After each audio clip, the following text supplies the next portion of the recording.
Allez, notre chronique cybersécurité, Jérôme, avec, vous le savez, quelqu'un qu'on apprécie beaucoup, qu'on retrouve régulièrement dans Tech Hebdo, c'est Benoît Grunenwald. Bonjour, Bonjour Benoît. messieurs. Bonjour Benoît. Voilà, qui est expert cybersécurité chez EZ.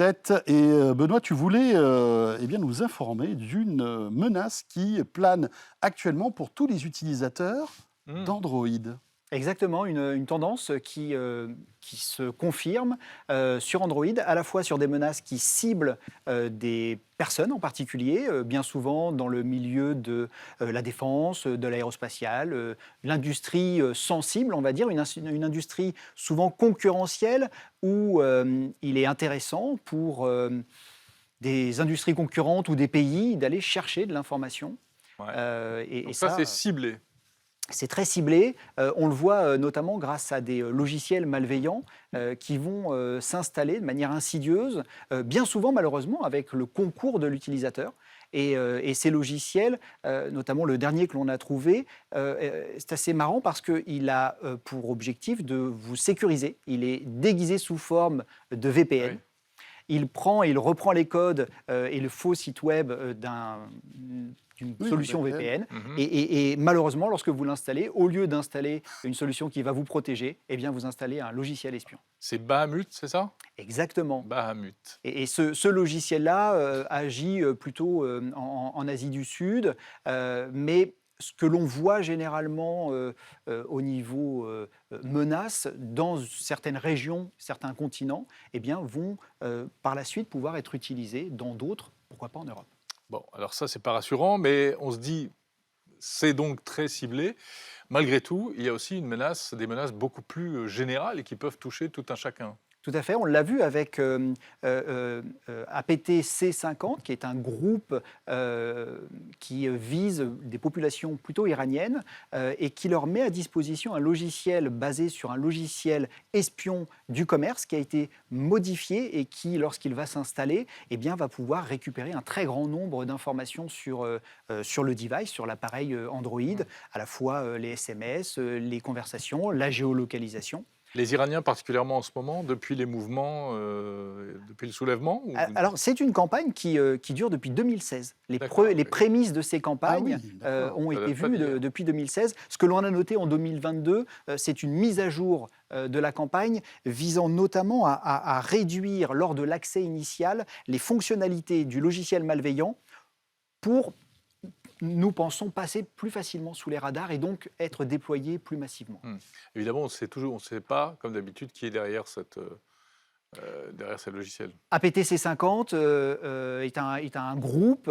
Ensuite, on dira que c'est à la justice, certainement internationale, de faire son travail et de savoir qui est véritablement derrière un groupe qui est d'une envergure et d'une technicité assez intéressante. Donc, on peut imaginer qu'il y a du financement et des moyens derrière. Alors, on va se rapprocher maintenant parce que même en Europe, on peut être victime comme ça en fait, d'attaques sur son smartphone Android, notamment via des applications bancaires, Benoît. Oui, des fausses applications. Alors, soit des fausses applications bancaires, donc le pirate recrée une fausse application bancaire et généralement, soit essaye de l'uploader dans le Google Play Store, mais il y a quand même des bons mécanismes, en tout cas des mécanismes qui ont été améliorés, soit il va inviter l'utilisateur à l'installer en dehors d'un store officiel, ce qui est vraiment quelque chose d'assez dangereux. On l'avait déjà vu d'ailleurs sur, Ouais, on l'avait évoqué. sur les menaces liées à iOS, qui n'est pas épargné. Et ces fausses applications, ou ces applications d'une manière générale, sont déguisées bien souvent en applications légitimes, sauf que lorsqu'elles s'installent, elles vont demander des droits spécifiques qui vont leur permettre d'avoir accès quasiment à l'intégralité du smartphone. Et dans l'intégralité du smartphone, on pense bien entendu aux SMS, et aux SMS que l'on va pouvoir récupérer pour valider, par exemple, l'ajout d'un nouveau bénéficiaire d'un relevé d'identité bancaire ou des transactions.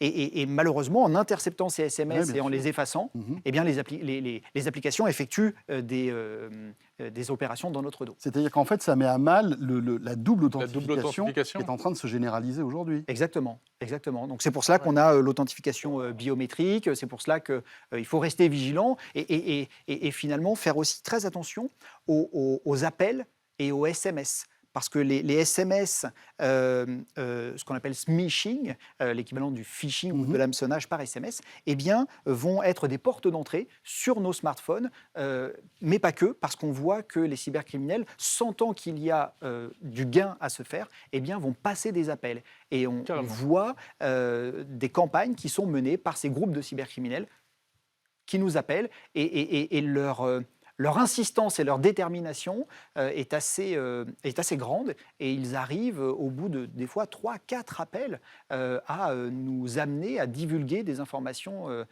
personnelles qui vont leur permettre de se connecter au compte. Ouais, mais c'est incroyable parce que je pense qu'on a tous dans notre entourage maintenant des gens qui ont vécu ce genre d'histoire, Bien sûr. d'arnaque, y de- compris par téléphone. De plus en plus sophistiqué. Hein. Ah ouais, ouais, ouais. Souvent.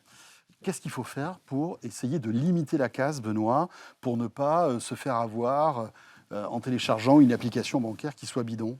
Eh bien, le premier réflexe, c'est de ne pas télécharger d'applications en dehors du Google Play Store pour Android, ce qui déjà D'accord. va limiter un grand nombre. Voilà, on reste dans le Play Store, C'est recommandé. parce que c'est vrai qu'on peut télécharger des applications On via le évite les navigateur APK. Internet. Complètement, Avec où il y a des le- magasins alternatifs. Alors les magasins alternatifs ne sont pas à proscrire complètement, Non.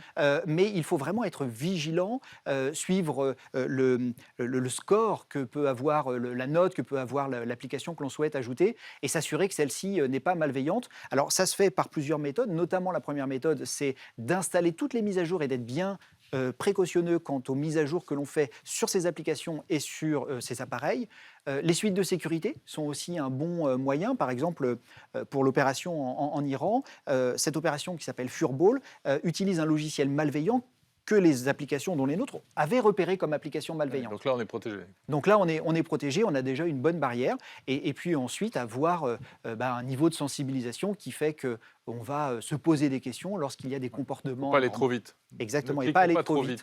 Notamment quand on donne des permissions aux applications Ouais. et avertir aussi ses contacts. C'est-à-dire que la sensibilisation, ça passe par le fait que l'on en discute aujourd'hui, mais le fait que lorsque l'on a eu cette information-là, on va se tourner vers ses amis, ses collègues, Sa famille, et en disant passer attention, le mot. il y a ça qui Exactement. traîne, soyez prudents.